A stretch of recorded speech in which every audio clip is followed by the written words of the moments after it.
Just search. Hello, everyone, and welcome back to the GSMC Fantasy Sports Podcast. To kind of alleviate the stress of the NBA Finals and the Stanley Cup and all that brings, the third segment, the midway point of the show, is a very interesting one. It could be a very weird discussion and debate about a certain player in fantasy football who kind of shocked the world with his decision last week and now has left us to kind of dissect the fallout and the debris he left behind. And that is Darren Waller. Darren Waller, over the past couple of years, especially when he was plying his trade with the Las Vegas Raiders, really became one of the top fantasy tight ends, like kind of cult hero figure for tight ends that really bolstered the position group as a whole. Obviously, you have your top end guys like Travis Kelce, but Darren Waller was just a really interesting figure due to his unexpected rise with the Las Vegas Raiders, this weird trade to the New York Giants to help bolster their skill position groups, and now the shocking retirement that he announced early this week.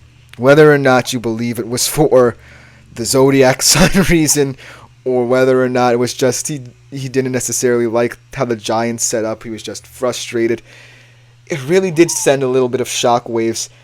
Not necessarily in the NFL landscape because of the fact the Giants are a team that a lot of people might not want to play for at this time. Sorry, Giants fans. But more so in the fantasy tight end landscape because Darren Waller, obviously he's fallen off. But can you say it was entirely his fault? He did not have good quarterback play. He had Tommy DeVito throwing him the football. Tommy Cutlets, although a cult figure, is not the best quarterback to be throwing you the football, and so it's up to our interpretation as to why Darren Waller retired like he did. But let's just talk about Darren Waller as a player. Obviously, starting off his career with the Las Vegas Raiders, that was really where he made his name for himself.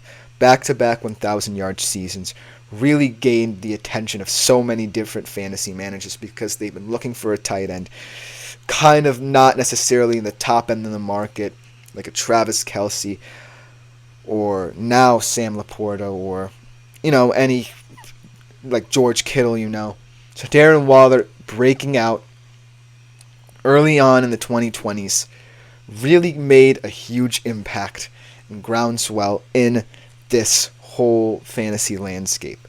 Darren Waller was just an appealing figure. He played for a Las Vegas Raiders team that, when you look at them with that offense, with Derek Carr, bringing in breaking receivers like Hunter Renfrow and Darren Waller back then, it was really just an interesting level of production where the Las Vegas Raiders were never one of the better offenses in the league, but Darren Waller was a huge reason as to why they sometimes put up huge stats. And so, let's just go over some of those stats. In back-to-back years, in 2019 and 2020, when he really broke out, he had over 1,000 yards. He played in the Pro Bowl both those years. He really elevated his status, especially in fantasy. Top 10 tight end in average live drafts in the early stages of his career. But then, he makes this weird transition to the Giants, whether it be because Derek Carr left and he didn't necessarily want to play with a lower level QB, or something about that. He gets traded to the Giants, and he regresses to the mean. He declines steadily. The past couple of years, only 1 touchdown, 4 receptions per game, 10 yards per catch last year. So by no means was he producing at the level people knew he could. And so that kind of frustration might have seeped in and could be a greater reason than, say, his Zodiac sign for him kind of retiring this early in his career.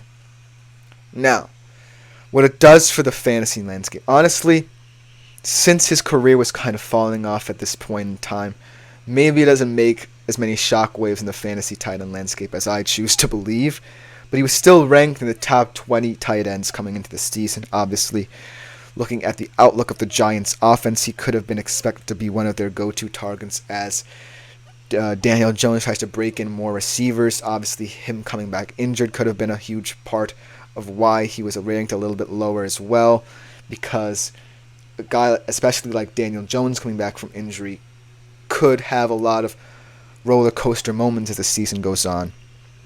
And so that was probably the main reason why he chose to leave and hang up his boots. But just looking at the Giants' landscape, you now have a tight end room that really does not have any strong suits in it. Obviously, you have a guy in Daniel Bellinger who could break out, the 2022 lower-end draft pick, mid-round draft pick for them.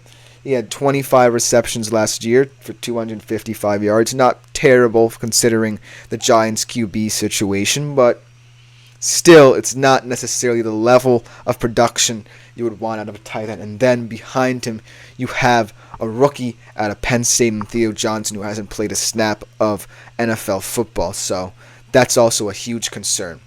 And then looking at Daniel Jones' return, the huge question there is, would Daniel Jones have really elevated Darren Waller? And the answer, in my opinion, is I can't really say that for sure. Right now, he certainly does have a very appealing skill position group now that they've added an explosive, very vertical route runner in terms of his speed and explosiveness off the outside and Malik Neighbors. But he certainly doesn't necessarily have a skill position group that I'm thrilled about. And Darren Waller certainly could have helped there. In terms of fantasy production, I don't necessarily know what Darren Waller's expected projections for the season were. They obviously would have been a little bit less than past years, but maybe I'm overthinking this a little bit. Maybe this whole segment is coming back and trying to help Daniel Jones and how their partnership kind of developed had he not retired, and they could have had a fantastic season together. And the Giants transition from, an offense that had so many different questions in that skill position group to one that maybe had several questions but not as many in the past. I just think that the situation, make of it what you will. That's what I'll say. Make of it what you will.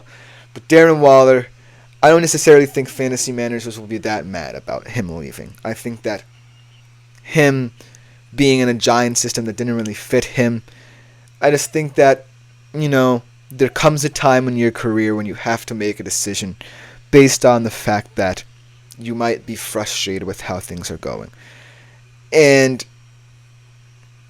fate of circumstance here for Darren Waller was that with Las Vegas, he had a breakout couple of seasons, and the hype surrounding him was as high as it was ever going to be.